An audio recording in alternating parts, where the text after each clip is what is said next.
knowledge for self-reliance, and wisdom to serve our fatherland. We're dedicated, standing peace and love. Our voices together, beautiful harmony. Lead City University, Lead City University, Lead City University.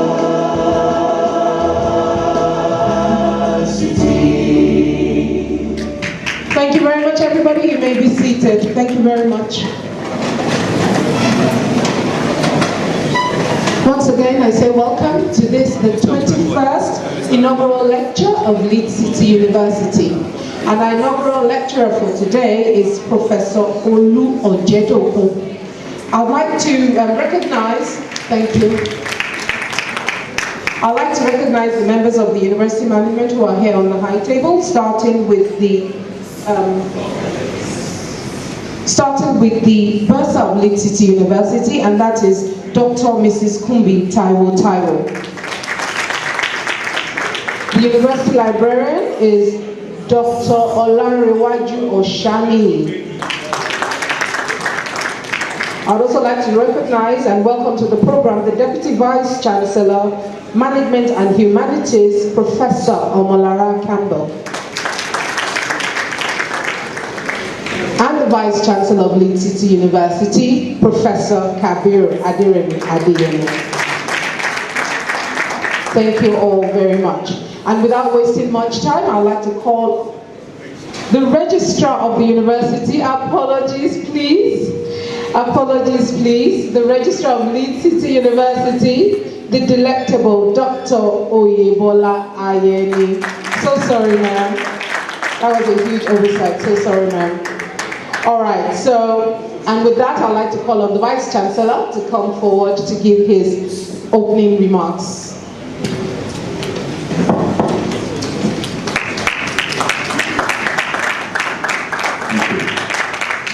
Thank you. Good afternoon, distinguished ladies and gentlemen. I welcome you to our campus. The Registrar, Dr. Mrs. Oyebola Ayeni. The University Librarian, Dr. Olanre Oshani. The Bursar, Dr. Mrs. Kumbi Taiwo Taiwo. Deputy Vice-Chancellor, Humanities and Management, Professor Omolara Campbell. The inaugural lecturer of the day, Professor Olu Ojedokun. Please, let's appreciate him. Let's appreciate him. The family and friends of Professor Olu Ojedokun. Let's appreciate them, please. Let's appreciate them. You are welcome.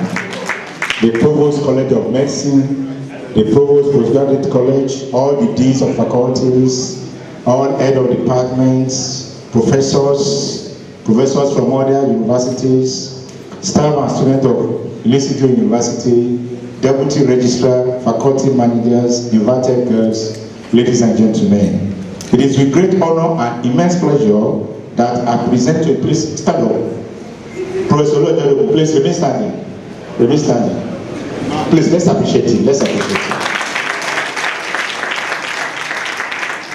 It is with great honor and immense pleasure that I present to you the distinguished profile of our esteemed scholar, mentor, and academic leader, Professor Olu Ojedokun, as he delivers the 21st Inaugural Lecture of Lead City University, the first private university in the Badaland. Yes, yeah. And we are the guests. The title of his inaugural lecture is Speaking Truth to Power, Which Way Forward? Doctrinalism, Multidisciplinarity, or Interdisciplinarity. He was born a twin on March 2nd, 1966 in London, United Kingdom. Professor Olu Ojedokun is the son of Dr. Olashupo Ojedokun and Mama Janet Ojedokun, who were then pursuing their studies as international students. His early years reflected the promise of a life marked by scholarship and service. Returning to Nigeria in the 1970s, he commenced his education at the University of Lagos Staff School, Akoka, Yaba, and had a brief stint at CMS Grammar School before securing admission into the prestigious King's College, Lagos. From King's College, Professor Olu Ojedokun proceeded to Obafemi Awolowo University, Ile-Ife, initially studying history before transitioning to law, a discipline that will become his lifelong calling. And during his undergraduate years at Ife, he distinguished himself through active leadership, holding several student union offices and serving on university welfare committees. Graduated with honors, he proceeded to the Nigerian Law School, and in 1989, he was called to Nigerian Bar as a solicitor and advocate of the Supreme Court of Nigeria. I think it's that what I'm about.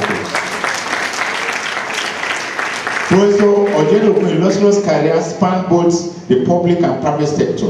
Before joining academia, he held several strategic positions, including he began his career as a state prosecutor with Ogun State Ministry of Justice in Abeokuta. Shortly thereafter, he returned to the United Kingdom, where he served as a task officer at the United Kingdom at the UK Board of Inland Revenue. His academic tasks led him to the University of Delhi, where he excelled as head of the examination and conferment officer. He earned a master's degree with distinction in international political economy, followed by a multidisciplinary doctorate in law, ethics, and international relations from Nottingham Trent University, and his thesis titled "Speaking Truth to Power: The Truth and Reconciliation Commission and the Work of Justice Oversight."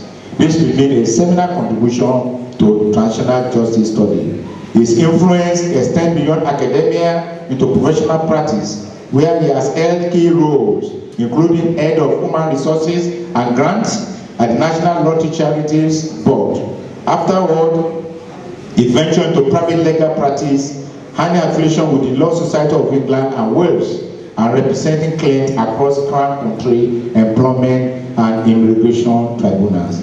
Professor Olu Ojedokun was a man of profound faith. He later transitioned to Christian ministry, serving the Overseas Fellowship of Nigerian Christians as administrator and head of operation, and subsequently becoming director of operation at Friends International UK, overseeing 33 centers nationwide. He has worked international fellowship. If you want to clap. Yes. Professor Ojedokun has worked with International Fellowship of Evangelical Students and Nigerian Fellowship of Evangelical Students before joining Lee City University in 2013, recruited directly from England. At Lee City University, he initially served in the Faculty of Law before being transferred to the Department of Politics and International Relations because of his varied background. By 2017, he had risen to the rank of senior lecturer, and in 2018, he was appointed Dean of the Faculty of Law and the head of the Department of Private and Business Law. His leadership was transformative, overseeing the admission of over 150 students into the Nigerian Law School. Following this success, he became the head of the Department of Public and International Law. In addition to his academic and administrative role, Professor Ojedokun served for 6 years as the chair of all, advisor for 8 years as the Chapel Council Secretary, Director of Training for Students, Chancellor, and Senior Representative at the University Chapel of Peace and Joy. In recognition of his outstanding scholarship, he was appointed as an associate professor in 2021 and rose to become a full professor of socio-legal studies in 2024. He is an active voice in public discourse. He is a sought-after media analyst, regularly featured on platforms such as Fresh FM, 32 FM, Prince FM, Agidigbo FM, Lee City Radio, 89.1 and 106.3, BCOS, Honor FM, Success FM, among others. Professor Ojedokun's scholarly contributions are prolific. He has published extensively in peer-reviewed accredited journals, newspapers, and is an author of 5 books, contributing author to 7 books, and review academic work globally. Professor Ojedokun's research focused on international relations, ethics, and law. This aligns with his vision to enhance research capacity, and he has published in top-tier academic and professional journals and mentor future scholars and professionals in the field. His lifelong commitment to excellence, mentorship, and service continue to inspire students, colleagues, and the broader academic community. He has served as external examiner at Allmark University, Jebu, and a past editor of Leicester University Law Journal. His multidisciplinary expertise has enabled him to lecture across several faculties at the university. His professional qualifications are further strengthened by certificate in management from Revenue Lincoln, United Kingdom. Professor Ojedokun contributed significantly to knowledge through national and international conferences and publication in high-impact journals. He has supervised several numerous undergraduate, postgraduate research theses up to PhD level, and is a proud recipient of more than 50 awards recognizing his contribution within and outside the university community. Beyond his professional and academic commitment, Professor Ojedokun is deeply involved in community service, a tireless advocate for educational equity, and he is the founder and facilitator of the Folashade Feishara Scholarship Fund, which has disbursed millions of naira in top-up scholarship to students. Please, let's appreciate it. Let's appreciate it. Today, the fund celebrates a milestone, awarding 21 scholarships valued at 3 million in honor of this 21st Inaugural Lecture. In 2024, he was appointed the Vice-Chancellor of Protestant University of Rwanda, where he has rapidly distinguished himself as an advisor to governmental bodies within the Republic. Professor Ojedokun is a mentor, a role model, a leader of immense intellect. He is a paragon of scholarly excellence, social impact, and service to humanity. As he delivered this inaugural lecture, we honor his remarkable achievements, commitment to education, and invaluable contribution to the Faculty of Law, Leicester University, and beyond. Professor Ojedokun is happily married, and their union is blessed with children. Distinguished guests, ladies and gentlemen, it is my singular honor to present to you Professor Olu Ojedokun, Professor of Social Legal Studies, an academic luminary, prolific writer, exemplary leader, and team player, to the podium to deliver the 21st Inaugural Lecture of Leicester University within 1 hour. Congratulations, Professor Ojedokun. Happy to be.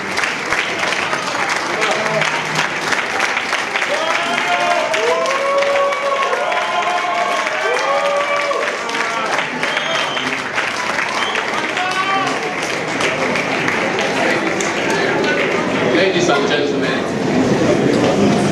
I will start in a very unorthodox way, referring first to my early years, which shaped.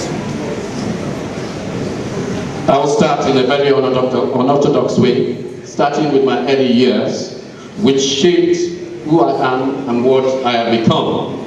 The early years with my twin, then of course, moving on to the dedication of my father. That's a picture of my father and President Bush. Then my mother who sacrificed so much for me. And of course the entire family with the matron, my mother, Olu Ojedokun.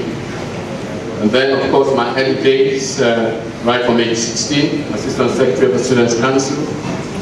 And it moves on to my siblings, and then of course my odyssey in the Faculty of Law, Leicester University, which included of course other departments.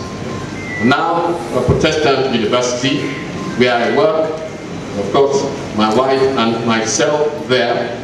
The new era referred to, the Protestant University itself. But let's go to the lecture itself. Albatross, many of you wonder what albatross is. I have 1 hour to deliver. And I'll be talking a lot also about restorative justice. So in 1 hour I'm expected to deliver. So let me start with the formalities. To my parents, Dr. Olu Ojedokun of blessed memory, of course my mother, Mrs. Olu Ojedokun, who bequeathed to me this pedigree, the unspeakable sacrifice of my family, and of those students whose voices deserve to be heard. William Wallace, who once averred that as teachers and researchers and academics, we owe a duty of constructive and open criticism to society, to speak truth to power, not to hide our knowledge in obscurely erudite terminology, nor lose ourselves in scholastic word games, nor speak truth in secret, only to each other. We must speak truth to power, both within and outside the walls of our institution.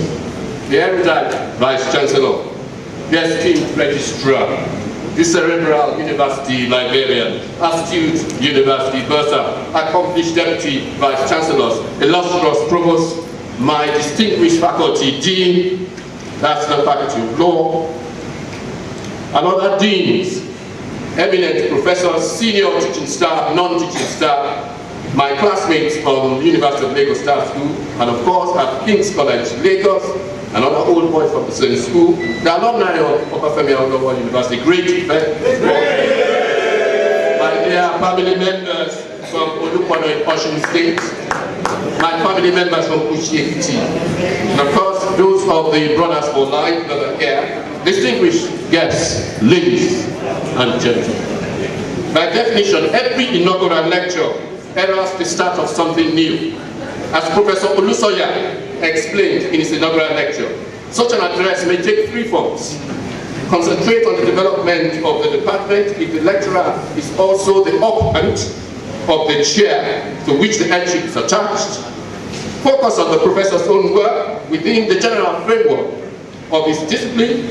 Address any general topic where the professor considers he has something fresh and stimulating to tell his audience. Therefore, it's an enormous privilege to deliver this inaugural lecture from the Faculty of Law as a professor of social legal studies. The law faculty, as I've always alluded to, is a bastion of exceptionalism. It is the faculty where in the past years I was honored to serve as a student dean, following the illustrious path of so many others.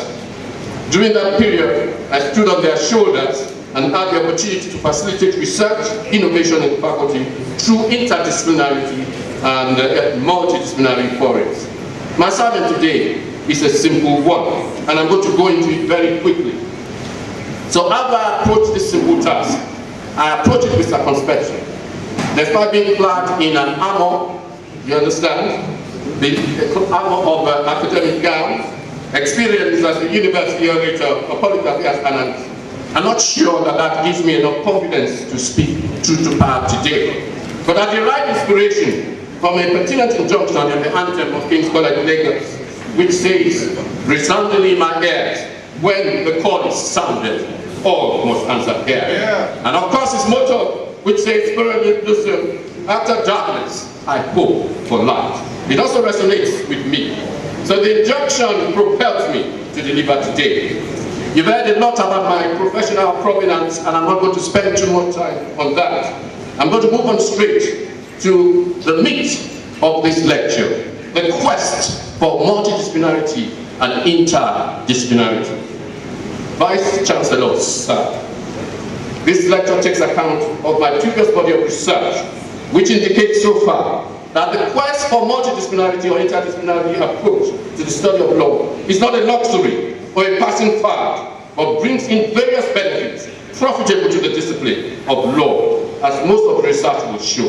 It is essentially seeks to promote dialogue among disciplines and prepare practicing lawyers for application of rules pertaining to other specialist professions, which would help in formulation of legislation that shapes, promotes efficient norms derived from aspects of legal philosophy. It also addresses the important aspect of the existence and nature of law in relation to society through a more multidisciplinary and inclusive approach, thereby demonstrating its fundamental importance as a bridge between academia and to the wider society. Whilst my primary research focus has been on a multidisciplinary approach to research, it has also encompassed interdisciplinarity. In this lecture, the respective terms are sometimes used together interchangeably. Multidisciplinarity draws on the knowledge from these different disciplines, but stays within their boundaries. Interdisciplinarity analyzes, synthesizes, harmonizes links between disciplines in a coordinated and coherent whole. Another area I'm looking at, what is not part of this lecture, is transdisciplinarity. But let's look at the albatross, and you wonder what an albatross is, of multidisciplinarity and interdisciplinarity as approaches to research. It means the obstruction, the blockage. My research, presented in Ojedokun and Irewole, uses the word albatross to convey the meanings associated with bulk, check, deterrent, handicap, hindrance, or impediment. And it goes on to show that there are some blockages towards interdisciplinarity and multidisciplinary research. We move on to the next page. If you look at the diagram of multidisciplinarity and interdisciplinarity, you see multi, inter, trans. So we start from the point of view is that every discipline has a doctrine. So whilst the use of doctrinal in the title of the lecture is a reference to principle or position or body of principles, which a branch of the knowledge or system of belief, in particular, in the way research is conducted in a primary discipline of law. A method which it first locates the sources of the law, interprets it, analyzes the text as described in Suleiman and Ojedokun. My reference to parasitic model refers to research that in reality seeks to be multidisciplinary or interdisciplinary, but only draws from other disciplines without departing from its own exceptionalism, without contributing to other disciplines. The utility of a restorative system. Why do we need one? The first speaking truth to power is credited to the African-American civil rights activist, Byron Rustin, who coined it in 1942. In 1998, however, when I commenced my part-time doctoral research, Professor Stephen Chan, the Dean of the Faculty of Law and Social Sciences, School of Oceanic and African Studies, I adopted the phrase speaking to power, and it became a sort of theme that I use for many of my research. In fact, a lot of the columns that I wrote in those days in Tribune, in Independent, and in Guardian were titled Speaking Truth to Power. But we go beyond that. A significant part of my peer-reviewed research focuses on the utility, comparisons, adaptability, or transferability of Truth and Reconciliation Commissions as an alternative dispute resolution tool. And it's no surprise that this lecture draws from the Truth and Reconciliation Commission as vehicles to address severe human rights violations in nations where they occur. For instance, the work titled The Utility of Truth and Reconciliation Mechanism as a Compass for Peace Building in Northeast Nigeria and the Chad Basin, the utility and comparisons and adaptability and transferability were analyzed and explored in greater depth. The seminal research demonstrated how such a compass came not to be perceived as a weaker alternative to the judicial system, but assumed complementarity, leading to utilization and consequently its institutionalization as a norm. A constant theme of my research work is the tragedy of Nigeria, which remains today confronted by the rather confounding and problematic epidemic of political corruption and its associated crimes. A substantial part of my work, including the paper I've written on an assessment of the United Nations Convention Against Corruption, implications for Nigeria, aptly describes attempts to resolve this conundrum. This lecture, though, through the body of research upon which it is based, demonstrates in the following work: Ubuntu in the South African Truth and Reconciliation Commission and a role in Oputa panel revisited. However, by deploying a multidisciplinary and interdisciplinary research, we might address the problem and progress beyond the traditional advisory role of the penal system in practice as indicated above. In addressing it, it also explores how the approach can lead towards a justice system that seeks to restore normality to the Nigerian polity by leveraging the utility of a restorative system such as the Truth and Reconciliation Commission process. In the TRC, the Truth and Reconciliation processes, it provides evidence that we do not automatically need to revert to traditional boundaries of our various disciplines to address these problems. Instead, we can venture into the realms of mediation, of conciliation, and of course, arbitration to do so. By recognizing the TRCs, we have found what is a useful instrument for mediation in society for resolving fractures in society laden with systematic and widespread crimes. This multidisciplinary approach becomes utilitarian in allowing us to explore the effectiveness of otherwise anti-corruption institutions in Nigeria, whilst also permitting us to examine the attraction of the TRC model as an alternative to the traditional penal justice system. This, however, is premised on the capacity of the TRC model to retain elements of retribution, rehabilitation, and deterrence from the traditional criminal justice system, while injecting the value of reconciliation into the system. A new teaching methodology. Because if you are going to be multidisciplinary or interdisciplinary, it has to start at the undergraduate level. In the book I co-authored with Dr. Suleiman of Modibo Adamawa University, Yola, and our own Mr. Slimon, a Leeds City University LLM student, graduate rather, and Sahara Energy Scholar at the University of Bristol, entitled Exploring a New Teaching Methodology for Aspects of Law. The themes of multidisciplinary approaches are continued, and highlighted through the narration of how I found it challenging to grasp certain principles of law as an undergraduate student due to the narrow, inflexible, insular approach adopted to the teaching of this discipline. This is no deal at my lecturers, but I discovered that when I went on leave of absence, that my office was occupied by a professor who taught me criminal law when I was in Ife, the Honorable Justice Owade. So it is based on the unsatisfactory experience.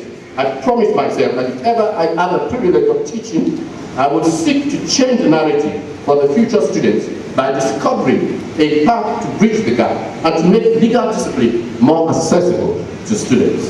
The use of multidisciplinarity and interdisciplinarity approach upon which the body of research in this lecture is based convinces me that the teaching of law as an academic discipline does not need to be ponderous, overtly technical, or obscure, but can be taught in engaging, interactive, interesting, and innovative ways, encompassing real-life experience and with real-life illustrations to drive home various conceptual points.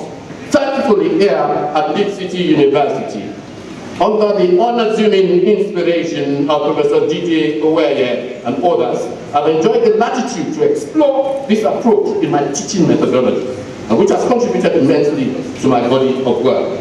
In pursuing this approach as a methodology and in the area of research, I have found the postulations of John Dewey quite instructive. Vice-Chancellor Sir, Dewey believed that the central dilemma of education is to acquaint the young with the past in such a way that the acquaintance is a potent agent in appreciation of the living present.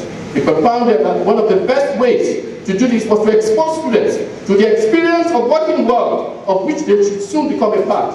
However, in advocating this approach, he noted that the central problem of an education based upon experience is which kind of experience or experiences do we select?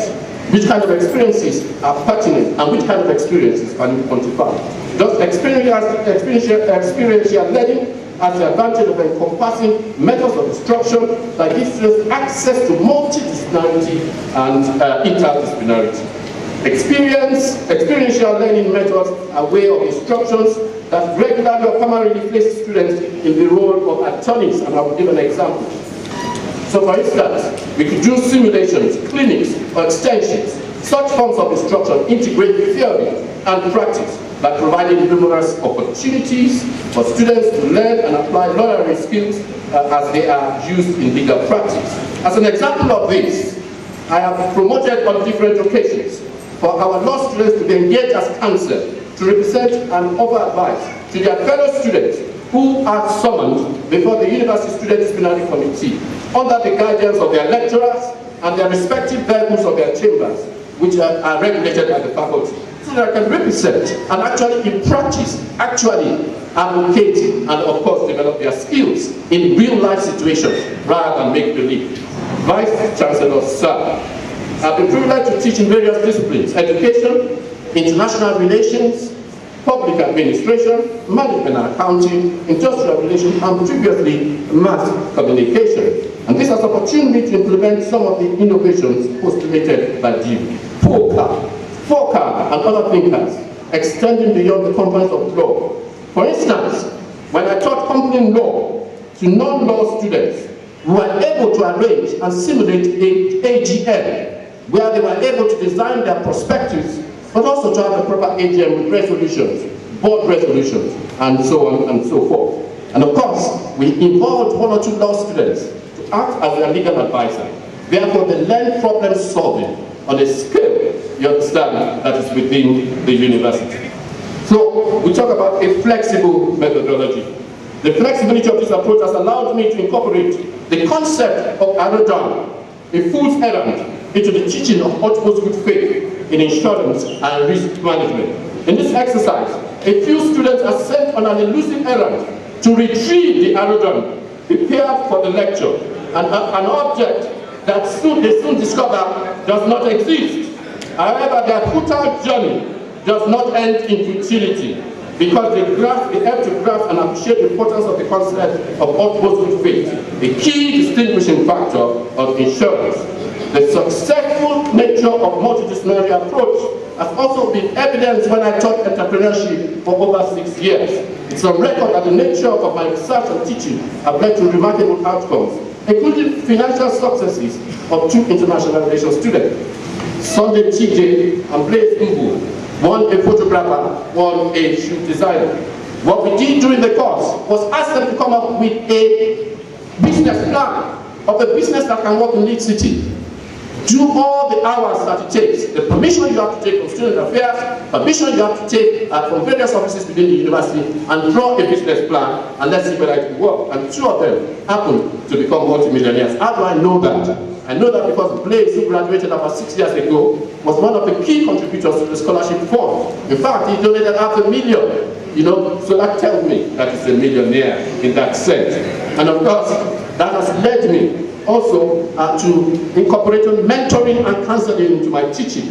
And it's on record, and I say it, you know, without any fear or favor, that I immediately correlate the parents are here today. Now Mrs. Solomon, and yes.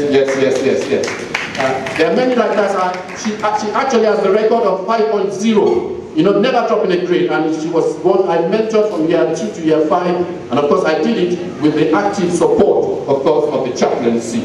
And of course, we have Miriam Kalu, another person I mentored first class in the Nigerian Law School. And of course, Damilola Oguntimei, who followed our example with the groundbreaking success of being the best student. But now to the body as we race home very quickly. In the book I co-authored and previously referenced, we argue that law which incorporates interdisciplinarity may be best described as a field of study binding together social, economic, environmental, political, circumferential elements that forms an important part of society. If it is premised, if this premise is accepted as valid, then why does it appear that the field of law sometimes balks at multidisciplinarity approach and prefers to reside within restrictive limits or is verified and learned barriers? It is useful to note that before continuing with this theme here, that the usage of the term learned has not always been restricted to the learned profession. Those to whom the appellation applied traditionally belong to the church, to medicine, and of course, law. They were called the learned profession because entry into them was restricted to men who followed a course in humanities and were accepted as scholars. Some argue that one of the disadvantages of multidisciplinary and interdisciplinary approach is that it does not adhere to any time constraints, which are important in the field of law. This is because it adopts a fluid approach, and sometimes this completion of tasks on time is as important as spending time communicating with or responding to modifications given by counterparts. For this reason, it is felt the two are necessarily consistent with each other, and not necessarily consistent with each other. However, should this be sufficient to dissuade or discourage us from interdisciplinarity or a multidisciplinarity approach? It is essential that a multidisciplinary or interdisciplinary approach allows us to engage more critically with aspects of Nigerian legal system. Although it is pluralistic in nature, it is sometimes seen as introducing a multi-layered complexities that unhelpfully impede access to justice, hinders timely resolution of disputes. It is argued elsewhere that it requires reform to make it more effective. as argued in my paper, The Law of Contract and the Teaching Methodology. The adoption of a proper multidisciplinary approach will enable law students and potential aspirants to the bar to gain an easier grasp of legal and broader concepts that will make them more effective lawyers and better navigators of its complexities. This implies that the type of legal education we dispense has a role to play in shaping the future of legal practice. In more specific terms, it is strategically placed to better equip them for their journey in legal profession and their service to society at large.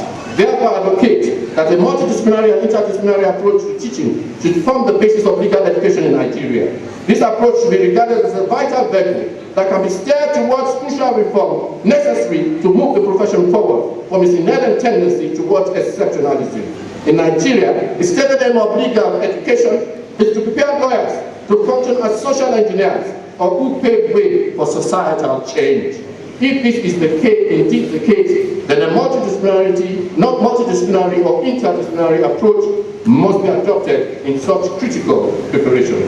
Vice-Chancellor, sir, this inaugural lecture builds upon my established body of work or body of research as evidence in reflections on the approaches to teaching law of agency as an illustration. It asserts the tackling of complex legal issues, challenges the use of multidisciplinary and legal methodologies that are aligned to interdisciplinarity. For instance, in order to create effective rules and regulations in the area of environmental law, it is essential that the lawyer and the legal draftsman have requisite knowledge from disciplines such as ecology, climatology, environmental science to navigate the complex world of innovation, creativity in a constantly evolving world of intellectual property law, and its practitioners need to cooperate very closely with other professionals in the fields of technology, economics, anthropology, ethics, international relations, because they all contribute to the protection and advancement of fundamental human rights and the freedoms through human rights law.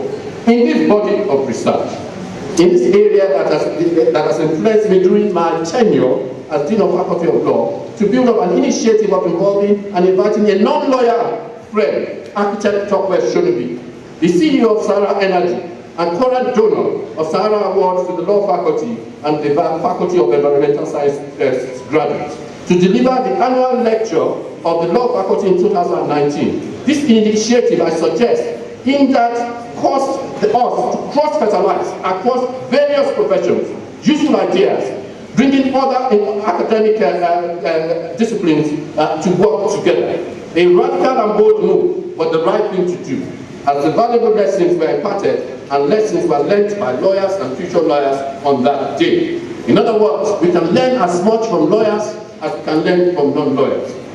And racing towards the end. The role of teaching and professing law. Vice-Chancellor, sir, I turn to the subject of teaching within the legal profession, which is the focus of my research.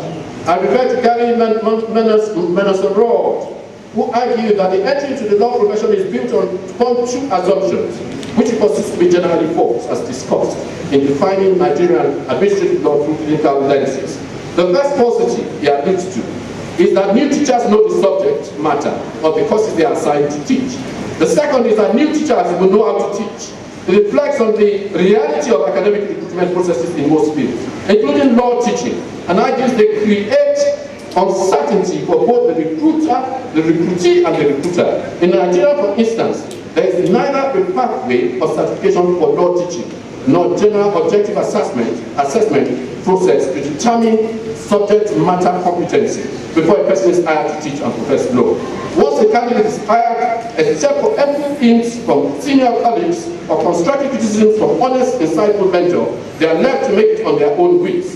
The lecture does not seek to entirely denounce the recruitment process in place, but it does imply that the high caliber of lecturers, including myself, was not as a result of deliberate selection, but coincidence. It is noteworthy that some of the excellent caliber of candidates recruited through these processes have subsequently served on appointment committees to recruit other professors.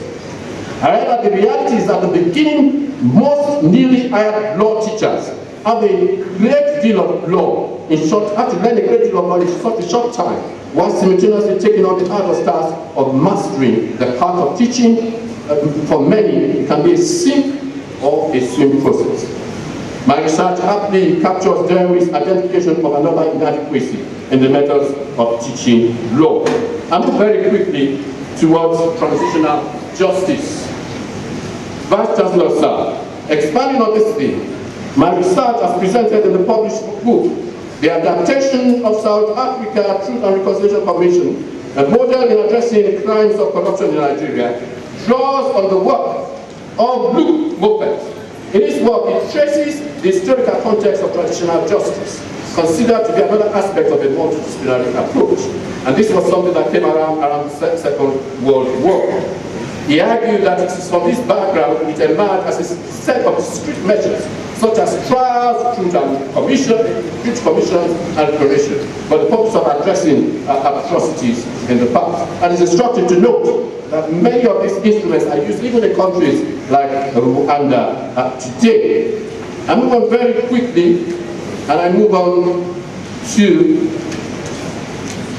a flexible, well, we've spoken about the flexible methodology, and I just want to explain the example of speed bumps. The first lesson in administrative law, when I take them, is actually taken outside the classroom.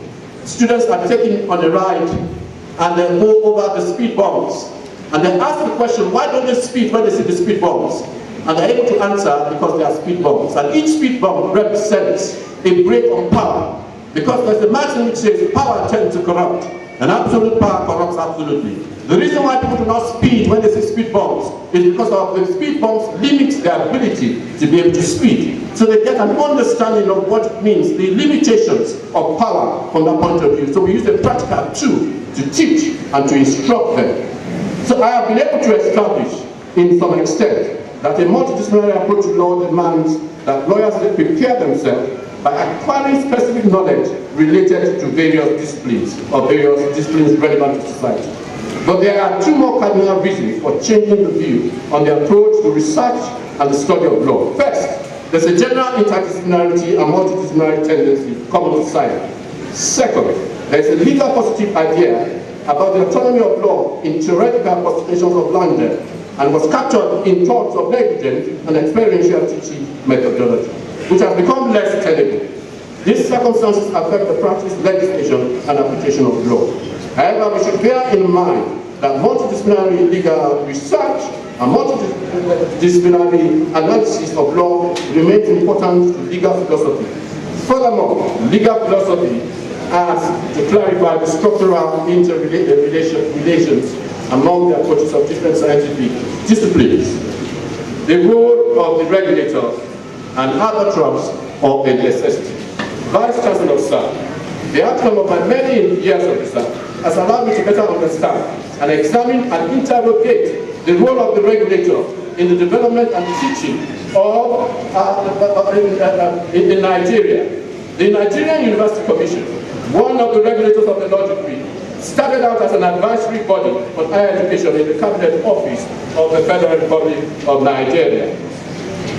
By 1974, it had been transformed into a statutory body, and through the government acted what is called the Act 16 on education, which brought about minimum standards and also establishment of the educational institutions.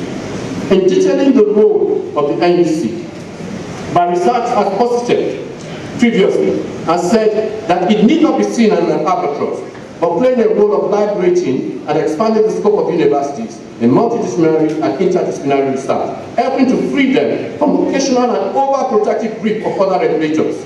To undertake this, it persists that we must first address the prevailing impression that the current core curriculum minimum standard, academic standards, CMAS, which are supposed to reflect 21st century realities in existing and new disciplines, as well as other programs provided.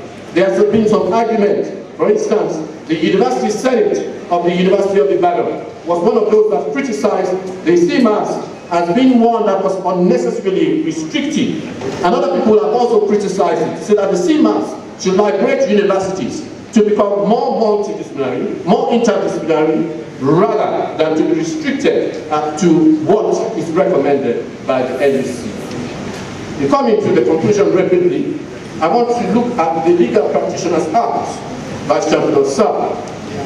By the very nature of our profession, it forbids a lawyer from forming a partnership with a non-lawyer or with a lawyer that has not been admitted to practice in Nigeria. And any of these activities or partnerships are put in place, then you are violating tenets of the particular rule.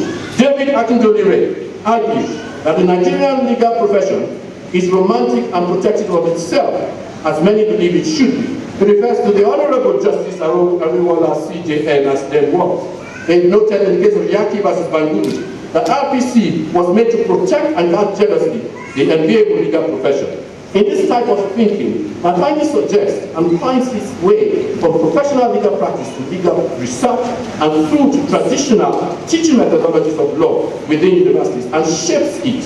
And the paper, defining Nigerian administrative law through clinical lenses, attempts to underscore this valid point.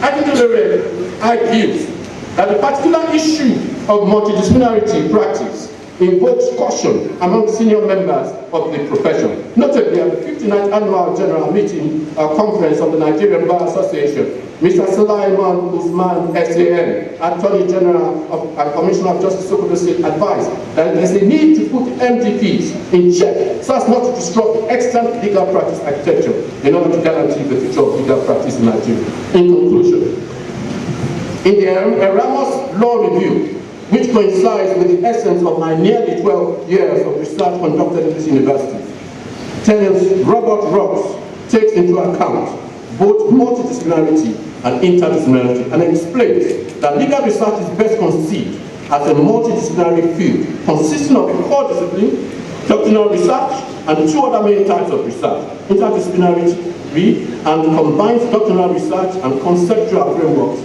methods of one or more disciplines, sometimes referred to as mixed methods.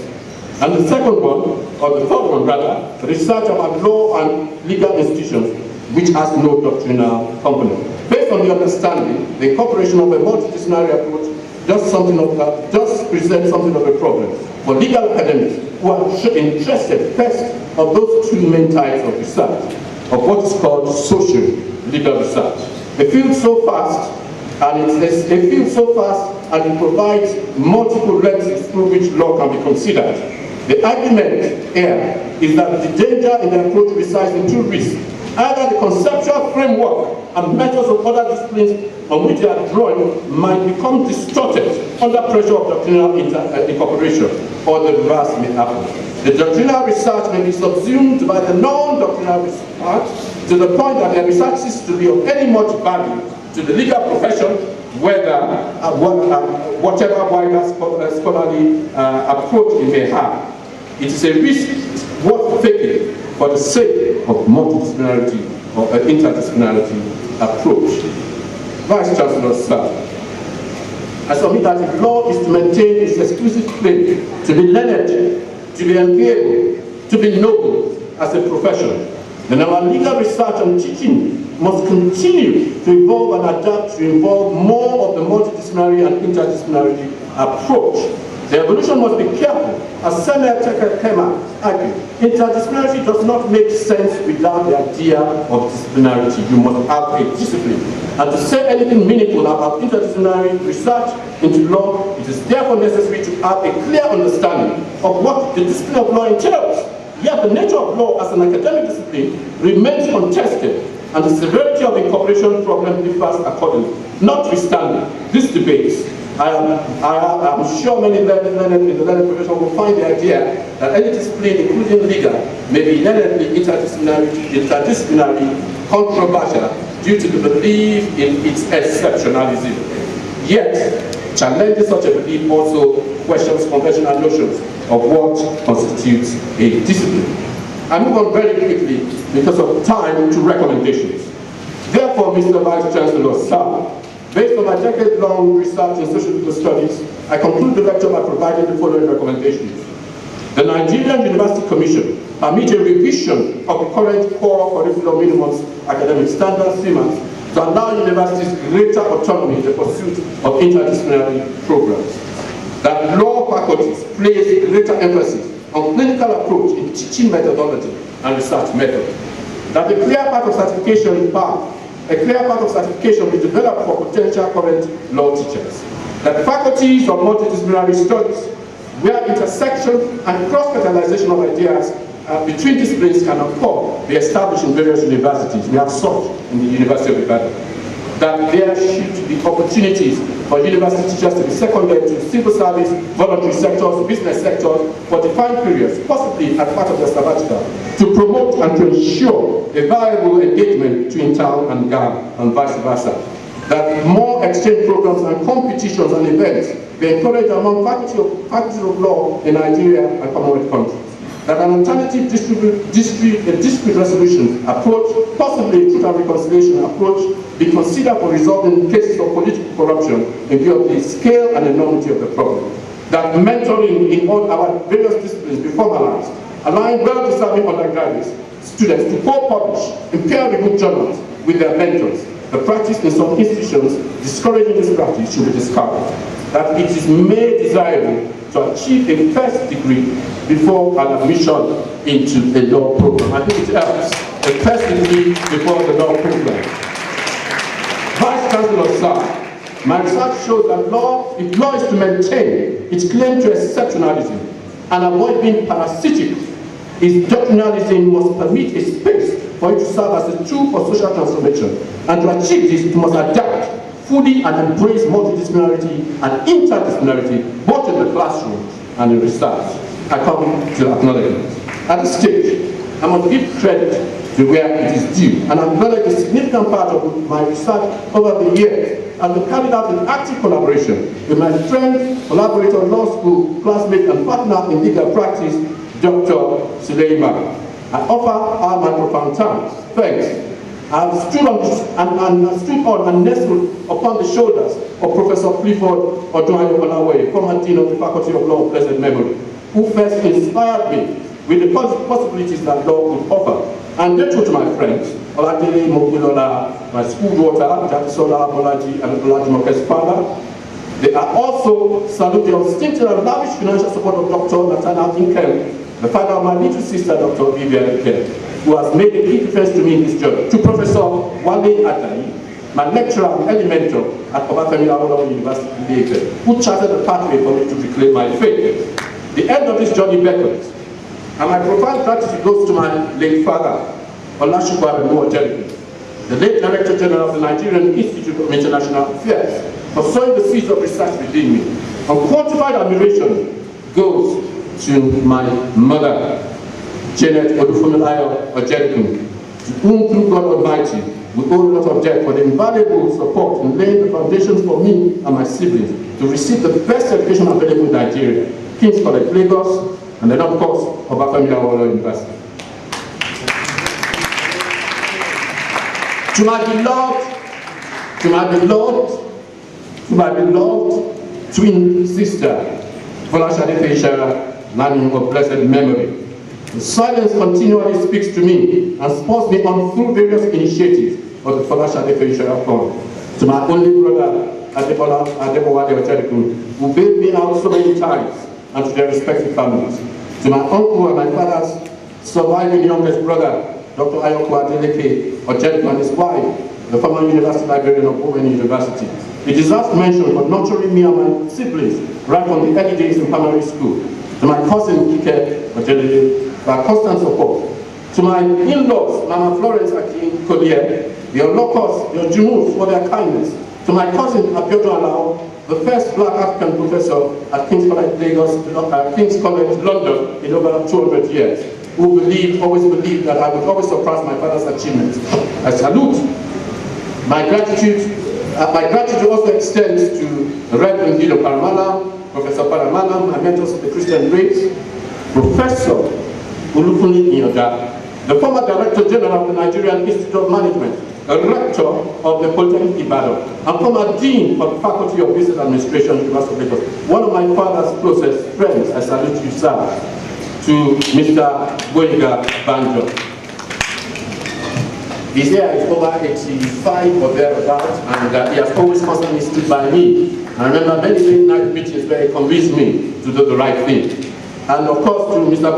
Banjo, the ex-librarian of the Nigerian Institute of International Affairs, during my father's tenure, for his inspiration to my many aunties. And then, of course, it includes the memory of Chief Adiaku Odeni, my chief uncle, and the backing of the world blessed memory. To Chief Oladejo Odedele, Dr. Benjamin Adigun, Chief Ezekiel Adeyemi Ijowu, Mr. and Mrs. Oladele Kayode Atewoloku, Professor Abiodun Adejubo, Mr. Kule Fagore, who supported me financially, morally, and spiritually. To Mr. Inga and Mrs. Shola, who provided me a home in Lagos whenever I visited. I'm grateful to the Baba Ijo of my home church in Olupodo, Prince Island, Insomi, to the Mama Ijo, Chief Stella Odeni, my most wonderful auntie, for always being there. To my trio of cousins, Lali Akinolu Ijo, Dr. Aderonke Mosugo of blessed memory, Professor Ikeda Agunju, for their immeasurable support. I also thank Mr. Solomon Abato, the chairman of this planning committee, who prayed for me and ensured all my research papers were in order. To the superintendent of immigration, David used to be my PA, is now here helping to ensure that this goes well. For his excellent culinary delights, which he always prepared, I express deep gratitude to the workers and students at the Chapel of Peace and Joy. I also thank the council staff, the students of Protestant University, to Wanola Odukoya, Shekana Gloria Senior, and members of the Lead City Model United Nations, who allowed me to, through the Kola Shade Ishera Fund, to do some of our philanthropic gestures. To the man I refer as my noble lord, Akinwale Goodluck Esquire, my class captain from 11C at King's College, for endearing support to me. He has never said no to me. To Otumba Ayo, thank you for your confidence in me and for the invaluable connections that has enabled me to be where I am today. Your friendship and camaraderie forged in the extended years at King's College Lagos at church. To my chairman, King's College Lagos classmate, Kelechi Kumbayi, you have made a huge difference in my life. Professor Olu Ojedokun, my classmate from University of Lagos Staff School to King's College and Obafemi Awolowo University. To Babatola Drojayi, a working example of multidisciplinarity. He is a doctor and is an attorney. To Professor Krista Imaki, to Femi Jayisimi, both KCO boys, always keeping me jolly. To talk question me of Sahara Energy, my University of Lagos Staff School classmate and King's College classmate. Your acts of unspeakable kindness and always not for celebrated. Emeritus Professor Alaba so has taken interest, always taken interest in me. Professor Ayo Olu Ojedokun of blessed memory, who got it and appreciated the multidisciplinary trait in me. The emeritus Professor and Dr. Johnson Aradikok, who took me up as their own and fed me lavishly at their own once they realized I was good friends with their daughter, Dr. Olarinde. To Dr. Adewale, thank you for your excellent experience, spirit, and willingness to advise me. I also extend my gratitude to all those in various radios that have supported me and encouraged me. Many of them are Inike Adenu and so many others, too numerous to mention.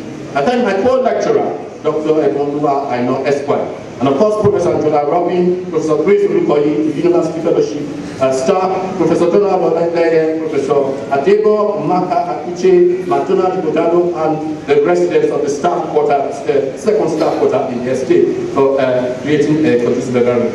Gratitude to CY, Mrs. Agubola, Miss Akiwome, and of course my younger sister, my guru, Professor Melian Ajayi, Dr. Vivian, my little sister, Vivian Ken, to Ilario Komkom, my friend, and of course, I must not fail to mention Mr. Mobolaji Ayilara, of course, Shankeu Jasper, Honorable Tumi Ojuyoye. My appreciation goes to Mazini, Kola Onifani, who spared no words in his constant encouragement, laced with his peculiar sense of humor.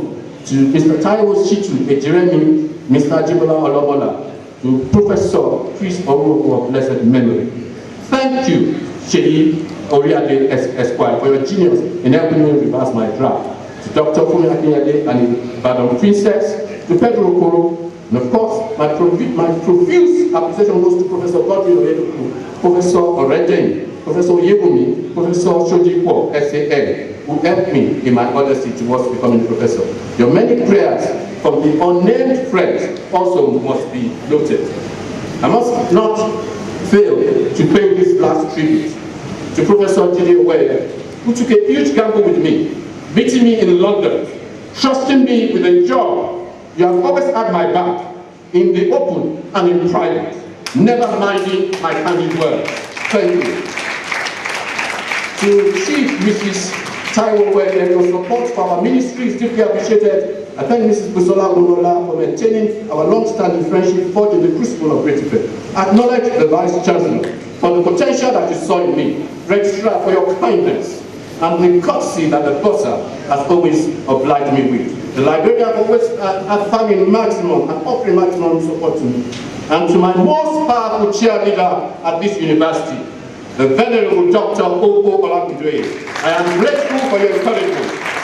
You reminded me of the words of our senior chaplain of blessed memory, Reverend G. Bandele Garamola, who prophesied that I will become a professor.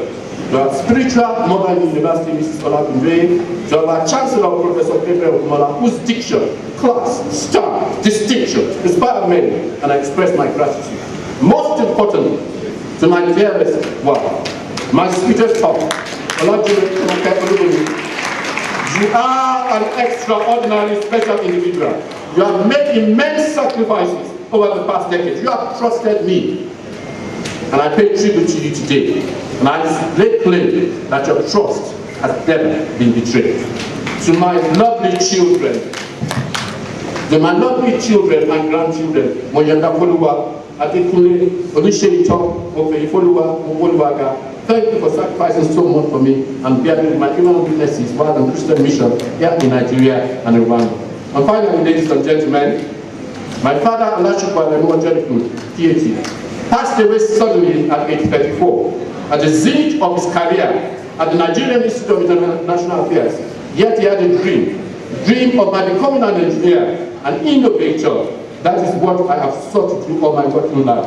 Today, as a full professor of social legal studies in law and social transformation engineer and a vice-chancellor, rather than as a civil or mechanical work, I lay claim to having fulfilled his dream.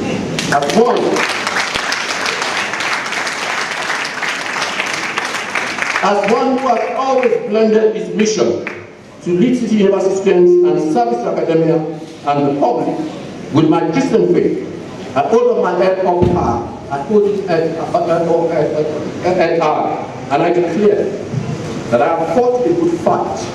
I have finished my course. I have kept the faith.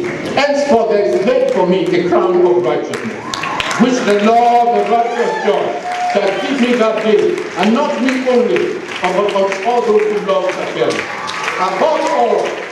Above all, God Almighty, to whom I owe everything, to whom I live, and whom ultimately I will die serving. And I just end with this song, Eze Gube. And if you can join me in it very quickly before I end.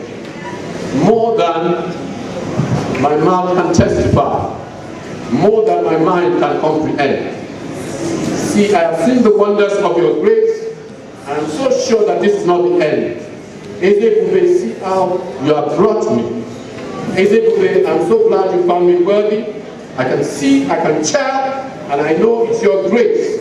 And all my days I will sing your praise. My heart is full of gratitude to you and to no one else. But you, thank you, Jesus. Lord, I am here by your grace. Thank you, Jesus, for not giving up on me. Eze Gube, see how far you brought me. Eze Gube, I'm so glad you found me worthy. I can see, I can tell. I know it's your grace. All my days I will sing your praise. Vice-Chancellor, sir, ladies and gentlemen, I am Olu Ojedokun, and it is by the grace of God I profess and teach law. And I have the privilege of serving as the Vice-Chancellor of Protestant University of Rwanda. I thank you for honoring me with your time.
to serve a